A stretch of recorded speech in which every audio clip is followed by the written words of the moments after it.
the super final of the 160cc class. So then, the super final grid looks like this, and it is Irfan, the rider with 2 wins already today, on pole position. Tagashi is there in second with Zaragoza, as well as Ethan Sparks in fourth. Guka, the first of the Americans, in fifth, and Rizzi there as well. Completing row 3 will be Kratikwill, Marzuki, and Makari as well. Dubois, Kuntate, Stankovic, then Fino, Carbonell, Brittany, Rudolf, Kovalov, and Kurneawan. And completing the grid, you should just have 2 more runners. The 2 Australians, Henry and Page. Of course, Jack Miller will be giving them a loud cheer, I am sure.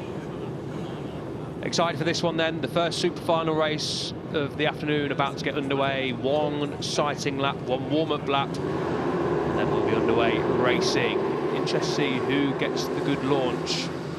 They need to try and get in front of Irfan at the start, but all eyes are going to be on that front row, especially Sparks from row 2.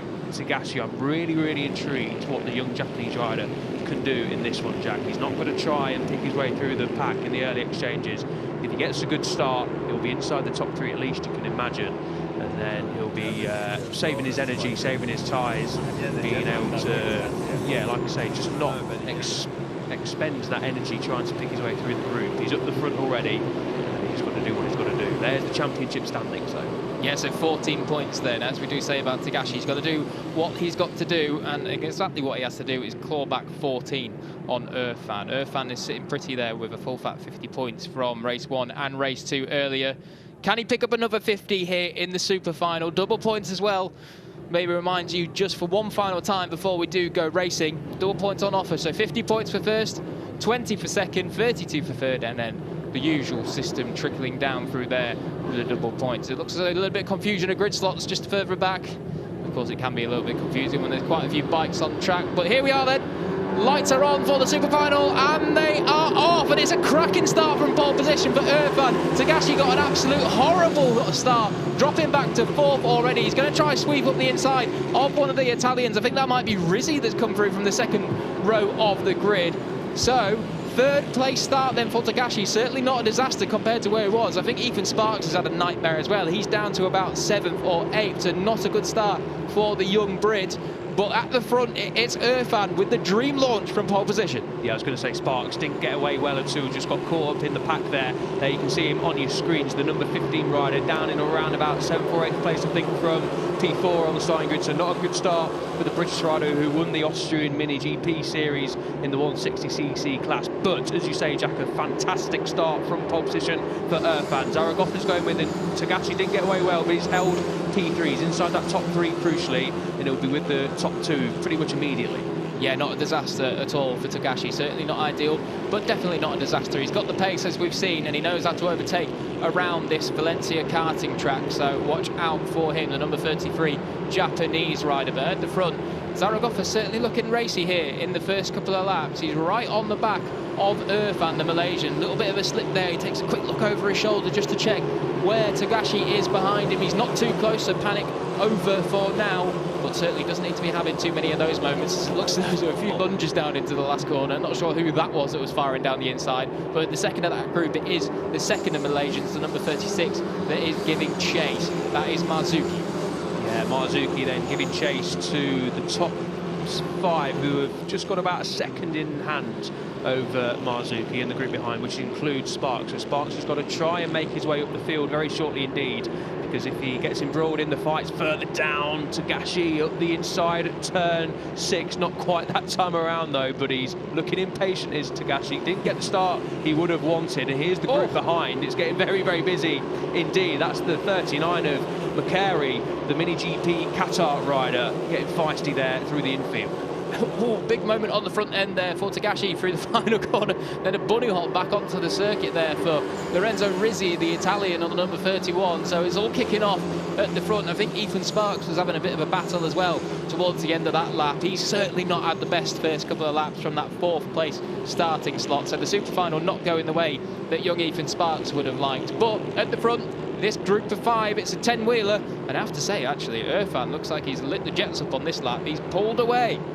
Yeah, good lap so far from Irfan. See there last time around, a 10.5 quicker than Zaragoza. Not going to make too much difference over a lap or two, but if he continues to have that advantage in hand over the next 5 or 10 laps, then that lead, depending what happens behind him, is going to streak further and further into his advantage. So what can the riders do in these opening laps?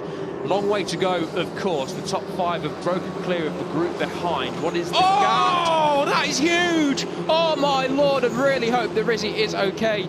We do see him moving there in the gravel, so hopefully Luca Rizzi is okay after that one, but that was a massive high side. Well, you never like to see that, but of course the marshals will be on the scene as well as any medical attention if anything needed. But wow, that was a big one. We do hope that Rizzi will be all okay after that. But the action is continuing. Tagashi with the fastest lap on the race last time around is now really pressuring the number 42 of Zaragoza, because he can see at the front that Irfan is skating away into the distance here and he needs to get the job done. That is fantastic to see.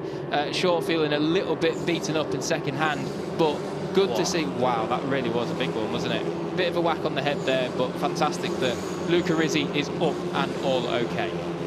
Yeah, back to the live pictures then. Great to see Rizzi's back up on his feet, but unfortunately that is his day done for the young Italian. But you can see on your screens there, across the line, it was just under a second between Irfan, the race leader, and Zaragoza in P2. He's got a battle in his hands as Zaragoza to try and keep Tagashi behind him. Tagashi looking really, really impatient, isn't he? Knows and sees that Irfan is just streaking clear. It's going to be interesting to see what the gap is. I reckon it's going to be creeping up to over a second for the first time in this race. So Tagashi at this moment in time looks like he's got pace in hand over Zaragoza. Let's get them over the line.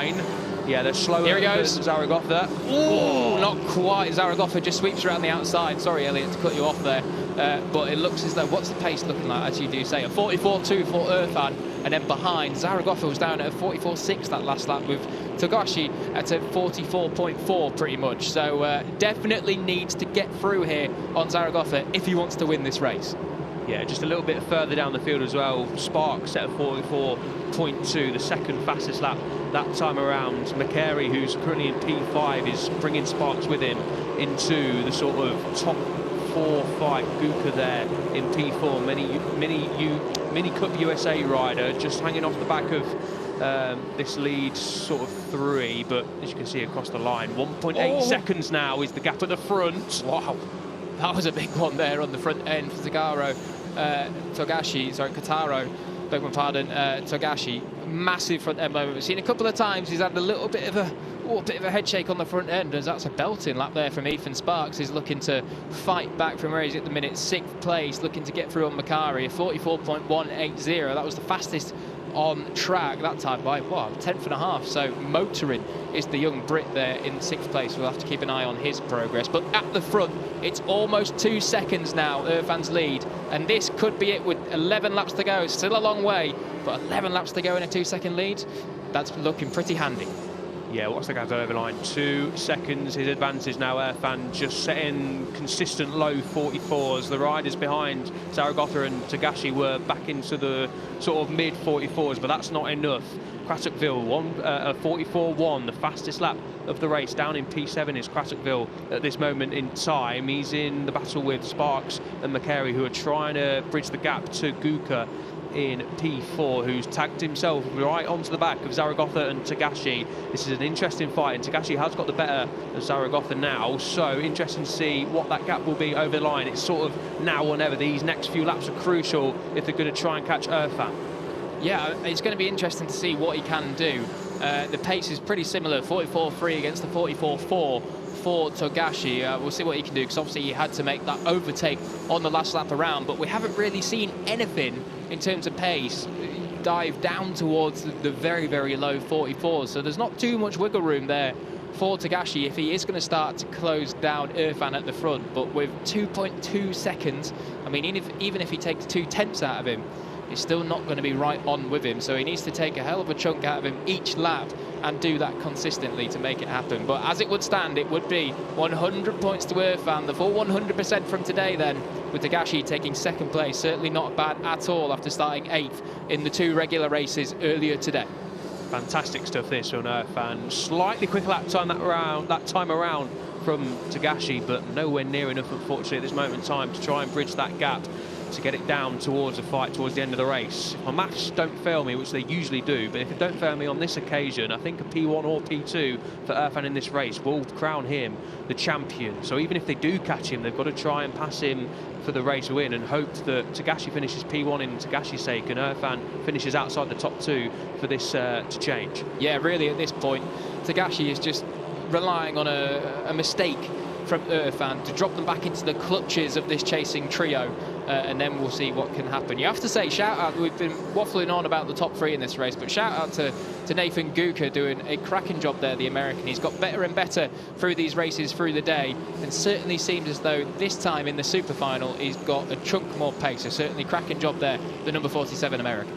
Yeah, just set his personal best lap of the race as well, a 44.376. Doing really, really well is Guka to stick with the podium chase, and if he can stand on the podium in the super final, that will be a job well done for the American. As Fabio Quartararo watches on, casts a watchful eye trackside, does the Monster Energy Yamaha MotoGP rider, but still it is the Malaysian Irfan who holds a commanding advantage with 7 laps to go once they cross the line. I think, Jack, unless it's going to be a mistake, like you say, I think this is pretty much race done. I don't want to put a commentator's curse on Irfan, the race leader. It's just dropped to 2 seconds, so a couple of tenths shaved off the advantage there. Tagashi, the riders behind as well, all setting faster lap times than Irfan that time around, but still 2 seconds with 6.5 laps to go. Commanding lead. Yeah, commanding lead, absolutely. It was the first time, interestingly, that Irfan's pace has dropped to above a 44.5, really. He dropped down to a 44.6.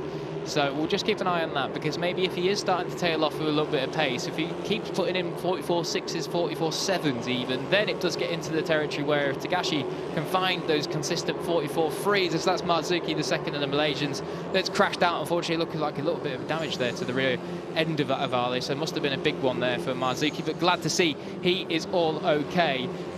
It was once again a 44.6 for Irfan that last lap, but it was a 44.5 for Tagashi, so it's not going to be enough with only 6 laps left.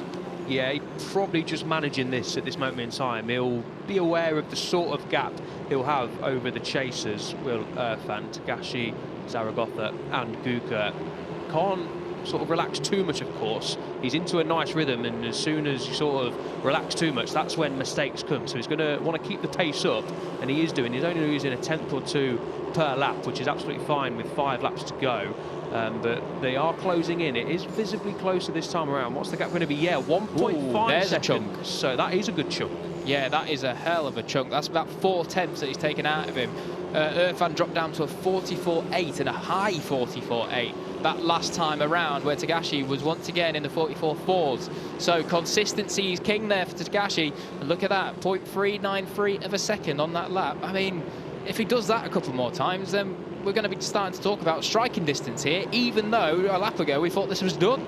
Yeah, absolutely. That's the sort of time they need to be taken out lap by lap now. 4 laps to go once they cross the line. A tenth or 2 isn't going to be enough. They need to start taking sort of 4 or 5 tenths of a second out of Irfan's lead to try and bridge the gap and give themselves enough time to make a move on the race leader. 1.2 seconds out is the gap of 44.9 for Irfan, so he's dropping down nearly into the 45s. 44.6 for Tagashi, 44.5 for Zaragoza, and Guka was the fastest of them all, a 44.4.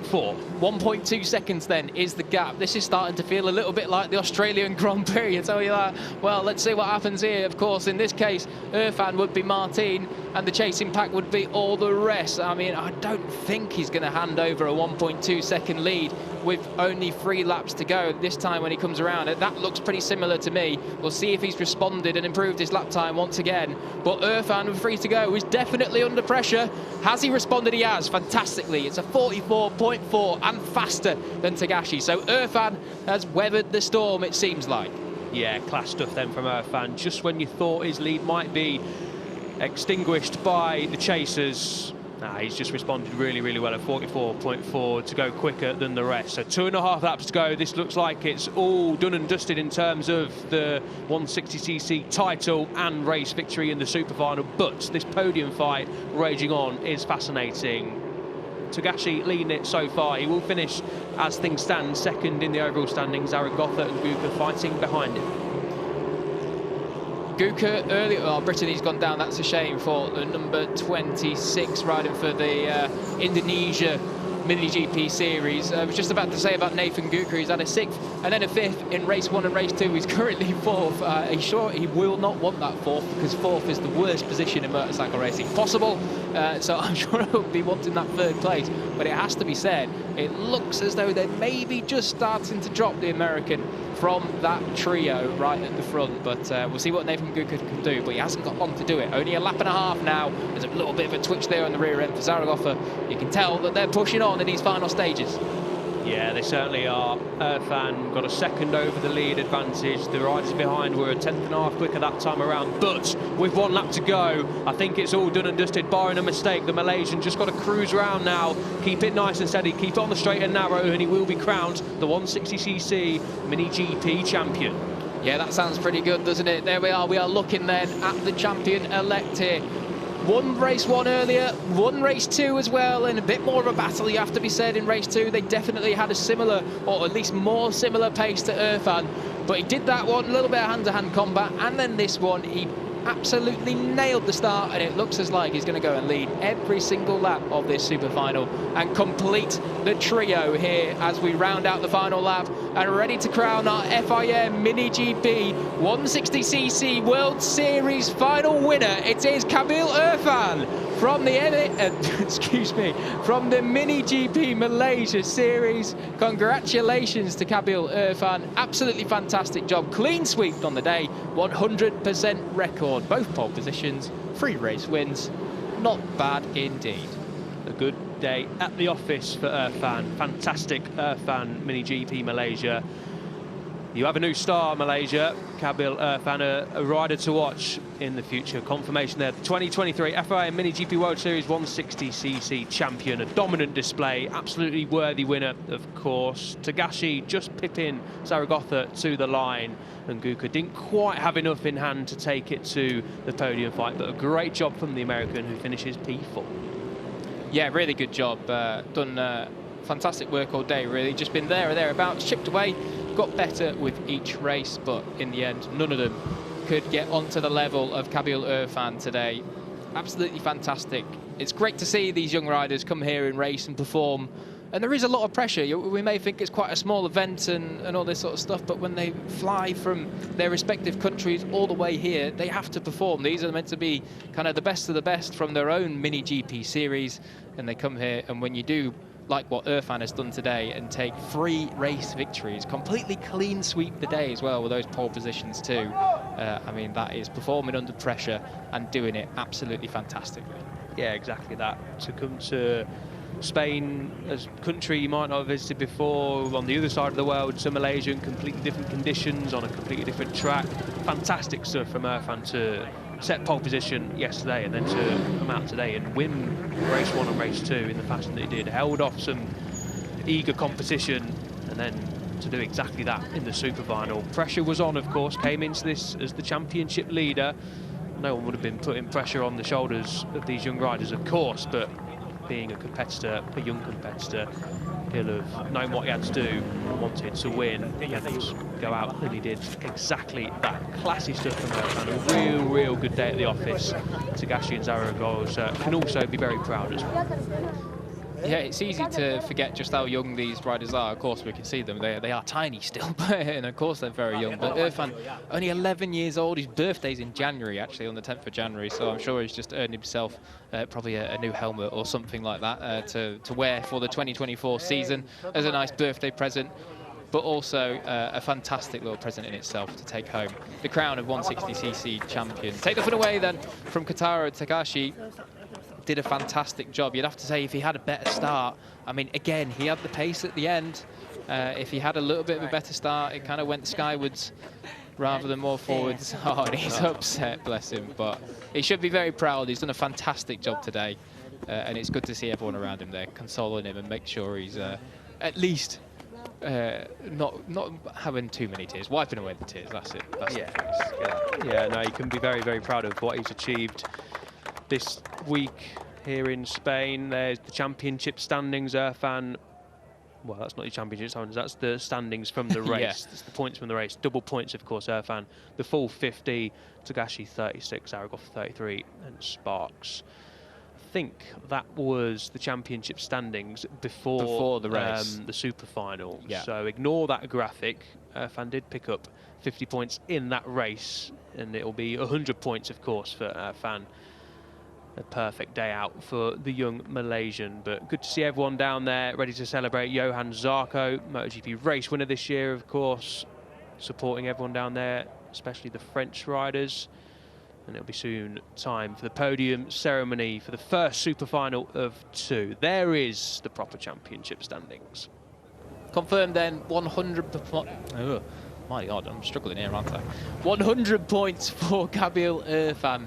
Absolutely fantastic. Took the 25 apiece in race 1 and race 2 earlier, and then the 50 just then, with Tagashi finishing 24 points back. Zaragoza takes 3rd, and Ethan Sparks, after a pretty difficult race there, you have to say, battled back to 6th place, couldn't quite get the best of Krathukville in front of him, but takes 4th place in the 160cc championship this time around. So certainly not a bad job at all from Ethan Sparks there either.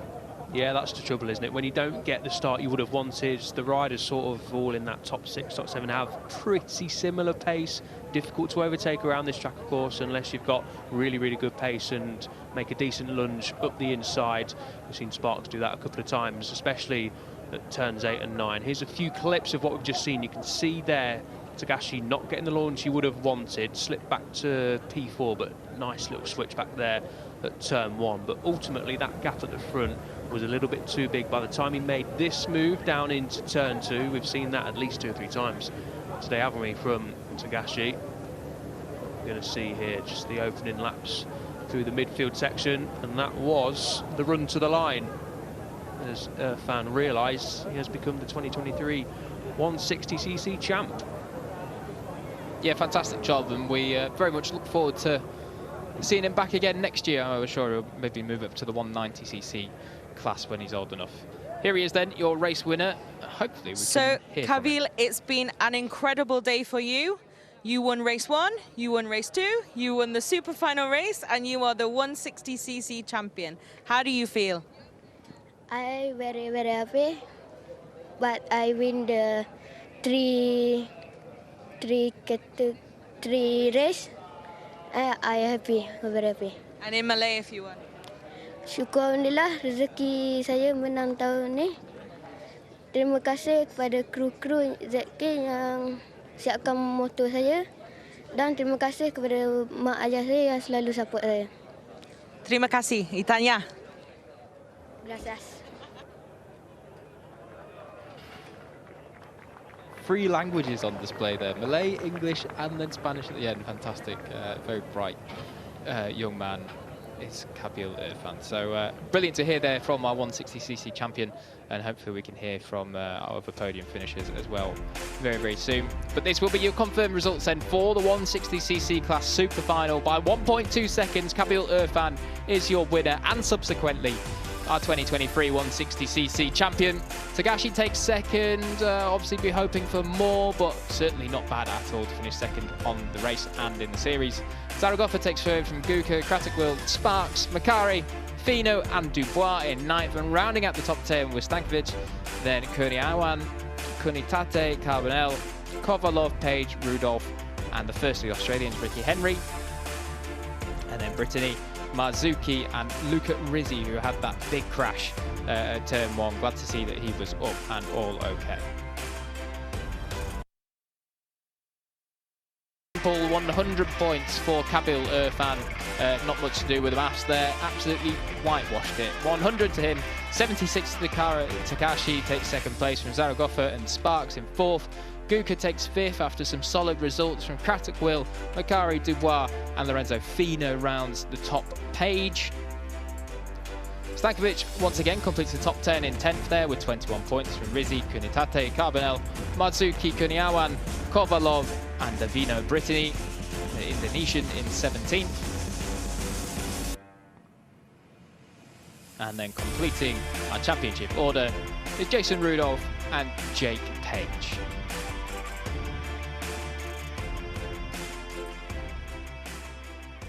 And now it should be time for the podium ceremony.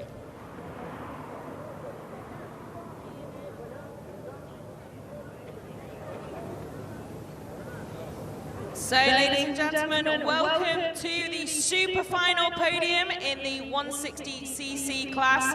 I'm back on the podium once again after another impressive race to round out the event. Please welcome FIM MiniGP Spain's Enzo Zaragoza.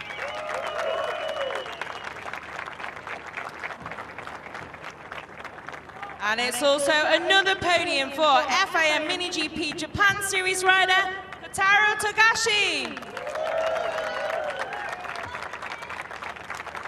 And finally, he is undefeated, 3 from 3, our 160cc champion in 2023. Tanya, Malaysia, please welcome Qabil Irfan.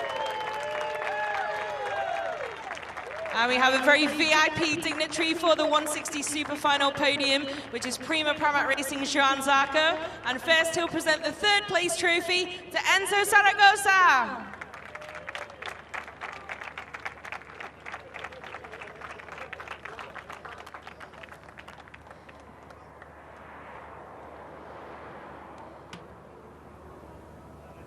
And Joan will now present 2nd place to Kotaro Togashi.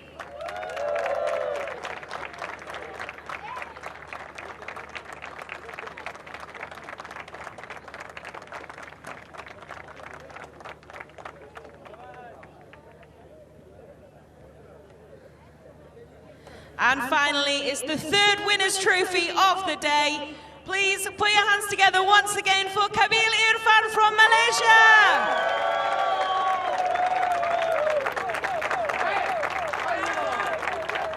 And that means, of course, we get to enjoy the Malaysian national anthem for the 3rd time today.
And we'll welcome Christian Prami, the owner of Virus Power, to the podium as well to take a photo with our 3 super final winners, or rather podium finishers. And then we'll also have a photo with the 3 riders on the biggest podium of the day in the 160cc class. And well done to all of you. A well-deserved round of applause then for our podium finishers, and not just them, but also all of the 160cc riders.